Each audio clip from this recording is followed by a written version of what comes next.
Salam Blengon, harmoni bagi semesta.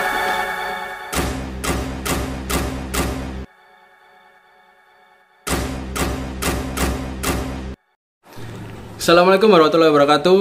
Ketemu lagi dengan Prabu. Salam Blengon, harmoni bagi semesta. Ya, hari ini Prabu akan olahraga karena Prabu beberapa hari lockdown tidak kemana-mana. Jadi kita harus biar fit ya, biar tubuh fit. Nah, sebelum olahraga kita jangan lupa pakai masker ini dulu. Masker, terus nanti ada kaos kaki. Nanti kita sepedaan keliling Masjid Al-Akbar. Tengok terus ya. Ya, ini dia penampakan Masjid Al-Akbar ya guys ya. Ini sekitar jam 4:30. Jadi banyak orang yang jualan dan juga banyak orang yang olahraga. لم يلد ولم يولد ولم يكن له كفوا أحد بسم الله الرحمن الرحيم قل هو الله أحد الله الصمد لم يلد ولم يولد ولم يكن له Oke, ini ada kejadian kocak. Menurut Prabu kocak ya. Ngaji tapi pakai masker ya teman-teman.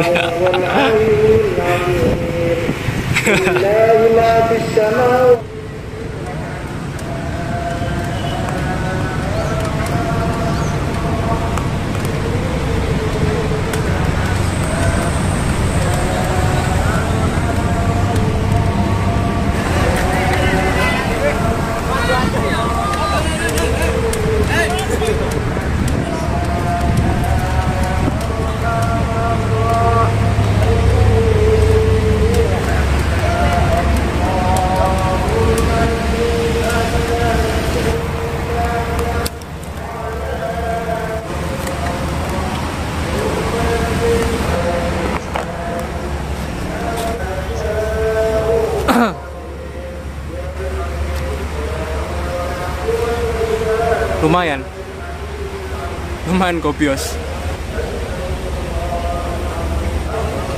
Kalau teman-teman lihat ya, di seberang itu ada pos untuk periksa corona teman-teman. Ada itu, kelihatan ada galon disinfektan. Jadi untuk nyemprot pengendara ya teman-teman ya. Kita istirahat sambil ngobrol-ngobrol tentang kesadaran itu ada 3 ya teman-teman ya. Dasarnya itu ada 3. Yang pertama itu kesadaran tubuh, yang kedua kesadaran pikiran, dan yang ketiga kesadaran hati. Metode kesadaran di sini itu sebenarnya simple. Metodenya hanya mengamati aja, mengamati apa-apa yang sedang dilakukan.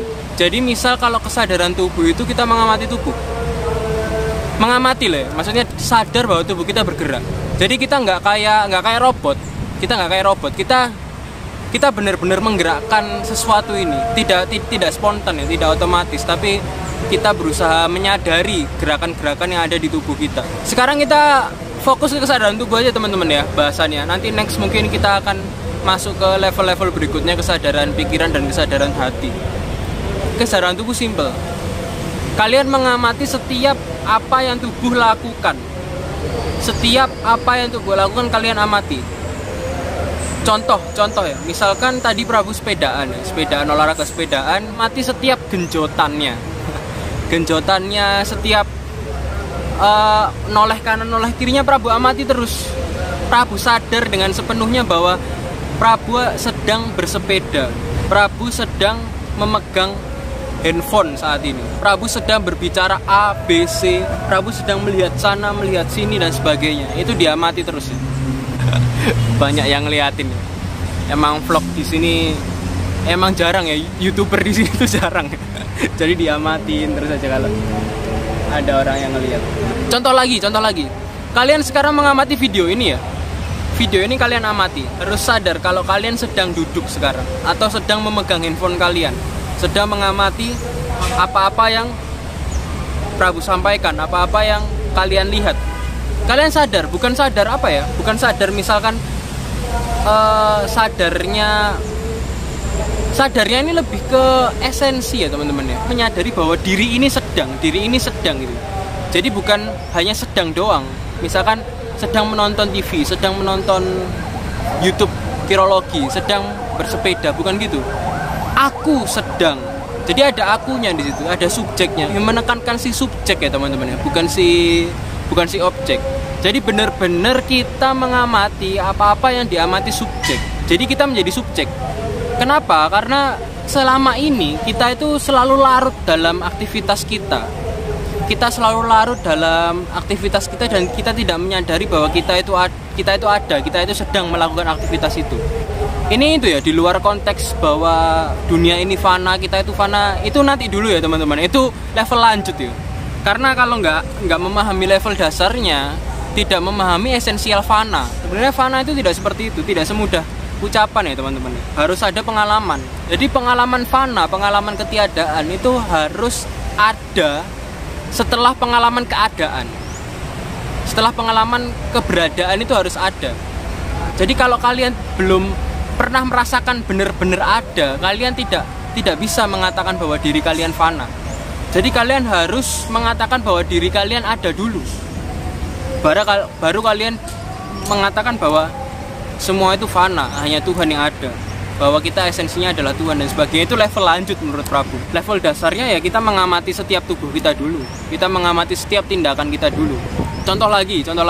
Misalkan kalian sedang makan. Orang biasanya makan itu tidak menikmati makanan ya teman-teman. Jadi dia hanya makan aja tanpa adanya sesuatu keindahan di dalam makan itu. Islam dan beberapa ajaran lain itu menganjurkan sebelum makan berdoa. Karena apa? Karena dengan doa kita mengingat esensial makanan, bahwa makanan itu sangat-sangat indah, sangat-sangat alami. Nah, makanya kita harus berdoa. Mengingat esensial kehidupan, yaitu saat sedang makan itu kita mengisi nutrisi dalam tubuh kita. Tapi kan banyak ya yang malas berdoa ya. Pokoknya makan aja, aku lapar kok. Makanya konsep kesadaran itu sebenarnya tanpa doa, tanpa zikir, tanpa lafaz, cukup mengamati apa yang kalian kerjakan setiap momennya. Makanya di sini Prabu ngomong bahwa meditasi kesadaran tubuh atau menyadari tubuh itu dimanapun. Nggak harus di kamar tertutup, nggak harus pakai dupa, pakai pewangian, nggak harus. Dimanapun kita, saat mandi, saat beol, saat beol kita menyadari pun nggak apa-apa. Meditasi kesadaran tubuh adalah meditasi kita menyadari apapun yang kita lakukan dengan tubuh kita sendiri. Apapun teman-teman. Jadi saat kalian makan menyendok tangan memegang sendok, ini harus disadari sebenarnya, agar tercipta keindahan teman-teman, tercipta sebuah esensial kesadaran di situ. Diamati, dinaikkan makanannya terus dimasukkan ke mulut. Itu benar-benar harus diamati ya, benar-benar harus disadari. Terus ada pertanyaan juga, loh tapi susah Prabu, susah bahwa menyadari semuanya, menyadari. Ya susah karena kebiasaan kalian tidak menyadarinya. Maka perlu latihan. Kesadaran nggak ada yang instan. Makanya perjalanan suatu salik atau seorang pejalan spiritual itu memang nggak instan. Makanya adanya puasa ya menurut Prabu ya. Adanya puasa tirakat, mutih, nganyep, ngerowot kalau di Jawa ya. Itu sebenarnya melatih kesadaran teman-teman. Melatih kesadaran. Coba kalian saat berpuasa, bedakan ya, saat berpuasa dengan saat yang tidak berpuasa. Itu rasa kesadaran kalian berbeda. Kalian akan lebih sadar tubuh kalian. Karena apa? Karena kalian lapar dan tubuh kalian ditekan untuk bertahan. Makanya kalian sadar bahwa setiap apapun kalian lapar ya. Jadi ada subjek di situ. Ada subjek yang merangkum itu semua. Jadi subjeknya tidak hilang. Jadi akunya itu lebih terlihat ketika kamu puasa dan tirakat. Makanya orang-orang dulu itu ngomong, udahlah tirakato. udah lari ado, udahlah ngebleng di kamar dan sebagainya. Itu karena melatih kesadaran kita, keadaan kita sebagai manusia. Dan ketika keadaan itu atau keberadaan itu disadari dengan penuh, maka nanti akan muncul sendiri esensi fana itu seperti apa. Jadi inti dari vlog ini, inti dari pembahasan ini bahwa kita harus menyadari setiap apa-apa yang kita lakukan dengan tubuh kita. Entah itu dengan bersepeda, mengobrol dengan teman, mandi, makan, minum, semuanya harus disadari. Karena apa teman-teman? Karena ketika kalian sudah sadar sepenuhnya seperti yang Prabu omongan tadi, maka kalian akan tahu bahwa esensi tubuh kalian itu benar-benar indah. Esensi keberadaan alam semesta ini benar-benar indah. Dan itu yang dialami para tercerahkan sebelumnya ya, Nabi Muhammad, Nabi Isa, Musa yang pingsan di atas Gunung Tursina dan sebagainya. Itu benar-benar wow, pengalamannya memang keren-keren sih. Tapi jangan sampai situ dulu, kita harus memahami dasarannya dulu bahwa level pertama dari kesadaran adalah menyadari setiap apa yang kita lakukan dengan tubuh kita ya teman-teman. Bahwa setiap apa-apa yang kita lakukan harus sadar. Seperti mbak-mbak ini ya, yang jogging atau mas-mas yang di sana yang lari, itu harus menyadari setiap gerakannya. Maka engkau akan melupakan rasa capek itu. Engkau akan melihat keindahan di dalam setiap tubuh kalian. Nah, seperti mas-mas ini ngobrol dengan teman-temannya, itu harus disadari obrolan itu. Nah, ini yang maksud Pak Prabu tadi ya. Jadi ada pipa yang nyemprot kendaraannya itu, kendaraannya. Nah, lalu diperiksa tuh di pos corona, di pos PSBB. Aku yang tadi Prabu ucapkan itu bukan keakuan ya teman-teman ya. Bukan keakuan, bukan ananiyah yang dimaksudkan para sufi dan para tasawuf lainnya ya. Aku di sini itu bukan aku yang terdegradasi oleh pikiran, itu lebih ke ego. Keakuan itu lebih ke ego, egoisme manusia. Itu bukan keakuan seperti itu yang Prabu maksud tadi. Yang Prabu maksud itu aku yang sebenarnya aku, bukan aku yang dimaksud para sufi ya, ananiyah tadi ya. Esensi ananiyah bukan itu. Jadi seperti itu ya teman-teman ya. Ini sudah mulai sepi coy, jalan-jalan coy. Jadi kita pulang dulu. Sambil nunggu maghrib sudah hampir jam 5 lebih ini di Surabaya. Oke, selamat sore dan selamat berbuka teman-teman. Salam Lengon, harmoni bagi semesta.